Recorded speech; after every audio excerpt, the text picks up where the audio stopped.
কি নাম? কি করা হয়? পরীক্ষা দিচ্ছি। তা আজকে তো বৈষম্য বিরোধী ছাত্র আন্দোলনে যারা শহীদ হয়েছিল আজকে 1 বছর পূর্তি। তা তোমার অভিমত কি একটু যদি বলতে? ছাত্র মানুষ, নিশ্চয়ই তোমরা আন্দোলন সংগ্রামের সাথে ছিলে। আমি তো আঙ্কেল অত একটা ছিলাম না ইয়াতে আন্দোলনের ভিতরে, আমি ছিলাম আচ্ছা। আমি ছিলাম আরেক জায়গায়। আমি বেশি কিছু তো বলতে পারবো না, যদি বলতে পারেন যে আমার ফ্রেন্ডদেরকে ওদেরকে একটু জিজ্ঞাসা করো। এই ঠিক আছে, ঠিক আছে, ধন্যবাদ, অনেক অনেক ধন্যবাদ তোমাকে।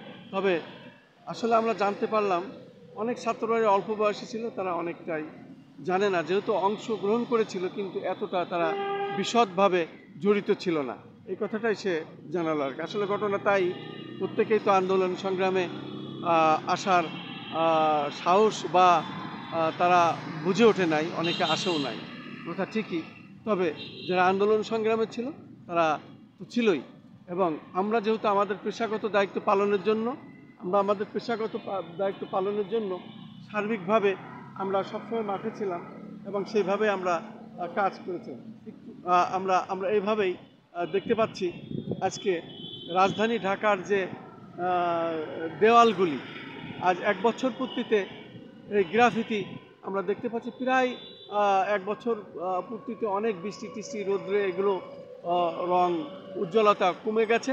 তারপরেও আমরা বিভিন্ন পত্রিকার সাংবাদিক এবং বিভিন্ন আলোকচিত্র শিল্পী এবং ক্যামেরা পার্সন যারা ব্যক্তিগতভাবেও তারা নিজস্ব কাজ করে, যেগুলো বিশেষ করে আলোকচিত্র শিল্পীরা আমরা দেখতে পাচ্ছি সকাল থেকেই তারা বিভিন্ন ধরনের কাজগুলো এই গ্রাফিতি এগুলো সংগ্রহ করছে।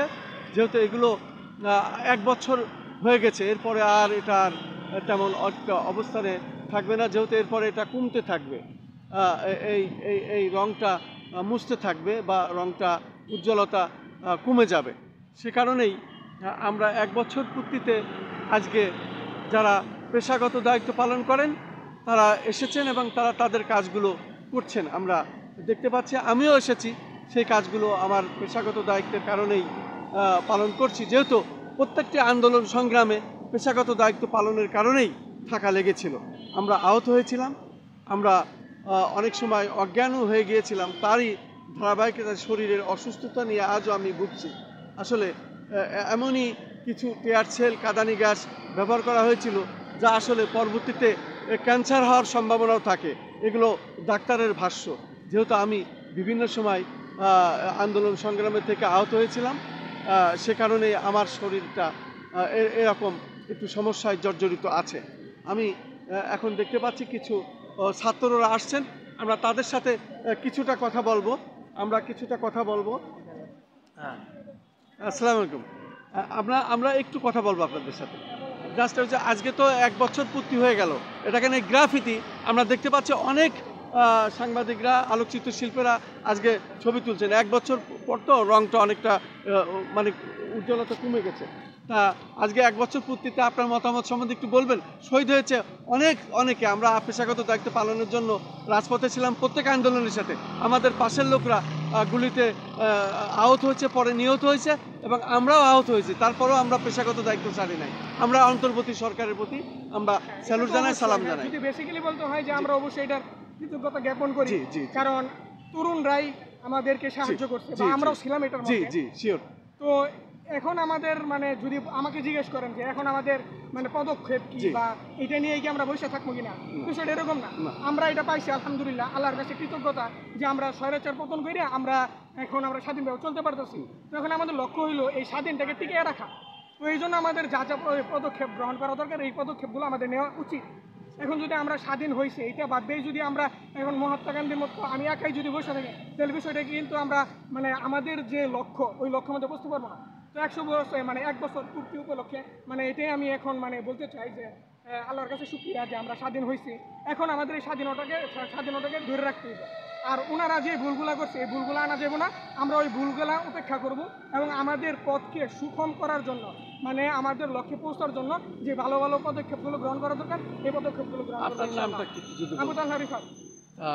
আপনি যে এই বিষয়টা বললেন, আপনি সত্যি আন্দোলন সংগ্রামে বোধহয় আপনি শরিক হয়েছিলেন, আপনার কথাটা বোঝা যায়, এবং আমরাও ছিলাম। আপনার কথা যেন সরকার শোনে, এবং সরকার বাহাদুর একটি কাজ করেছেন, সেটি হচ্ছে গিয়ে ওনারা ঘোষণা দিয়েছেন আজকে প্রত্যেক মসজিদ, মাদ্রাসা, গির্জা, মন্দিরে সব জায়গায় প্রার্থনা, দোয়া, মোনাজাত হবে। এটা অন্তর্বর্তী সরকার এটা করেছেন। এই বিষয়টি আপনার কাছে এটা কেমন তো লাগছে? অবশ্যই, এটা তো নিজের কাছে মানে একটা প্রাউড ফিল করার মতো যে আমরা সর্বক্ষেত্রে আল্লাহকে সামনে রাখবো, কারণ সব কিছুর পিছনে মূল অবদান হচ্ছে আল্লাহ তাআলার। সব কিছু ক্রেডিট আল্লাহ তাআলার। যা কিছু আমরা ভালো করি এটা আল্লাহ তাআলার ক্রেডিট, আর আমরা যা খারাপ করি এটা আমাদের ব্যর্থতা। তো আমরা এই ক্রেডিটটা পাইছি যে আমরা স্বাধীনতা অর্জন করতে পারছি, এটার পিছনে অবশ্যই আল্লাহ তাআলার এটা ক্রেডিট। এটা পুরোটাই আল্লাহ তাআলা আমাদেরকে সাহায্য করতে বিধায় আমরা এত বড় একটা স্বৈরাচারের বিপক্ষে আমরা দাঁড়ায়, শুধু তরুণ অবস্থায় দাঁড়ায় এত বড় একটা বিজয় আমরা অর্জন করতে পারছি। তো এই উপলক্ষে মসজিদ মাদ্রাসায় দোয়া হবে, এটা অনেক ভালো কথা। আল্লাহ তাআলার কাছে শুকরিয়া, আর আমরা দোয়া করবো সবসময় যাতে আল্লাহ তাআলা আমাদেরকে এই স্বাধীনতা অব্যাহত রাখে এবং আমরা এই স্বাধীনতাটা সামনে নিয়ে যেতে পারি, আমরা আমাদের দেশের উন্নয়ন করতে পারি ইনশাআল্লাহ। আপনার নাম কি? আবুতাল হারিফাত, আবুতাল হারিফাত। আপনাকে অনেক অনেক ধন্যবাদ আমাদের পক্ষ থেকে।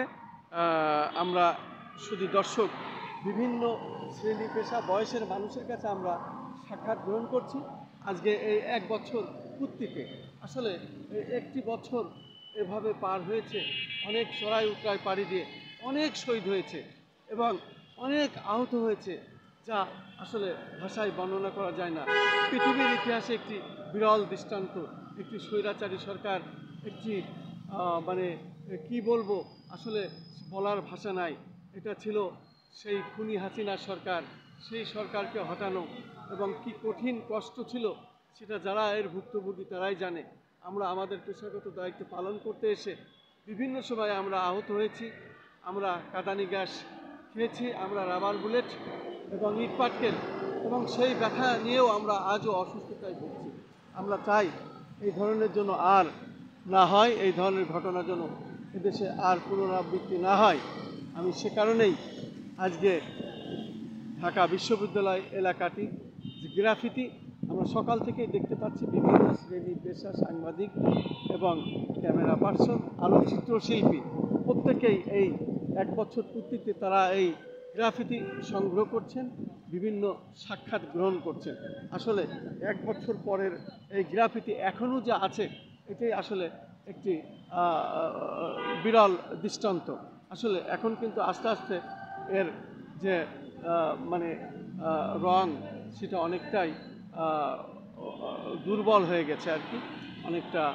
অনেক ছবি এখানে ফেটে টেটে গেছে এবং গ্রাফিতিগুলো অনেকটাই মুছে গেছে। আমরা দেখতে পাচ্ছি এই ধরনের অনেক কাজই রাজধানী ঢাকার বিভিন্ন দেওয়ালে এই গ্রাফিতিগুলো ছিল, কিন্তু এখন এটা আর সেইভাবে উজ্জ্বলতা নাই, এটা অনেকটাই দুর্বল হয়ে গেছে।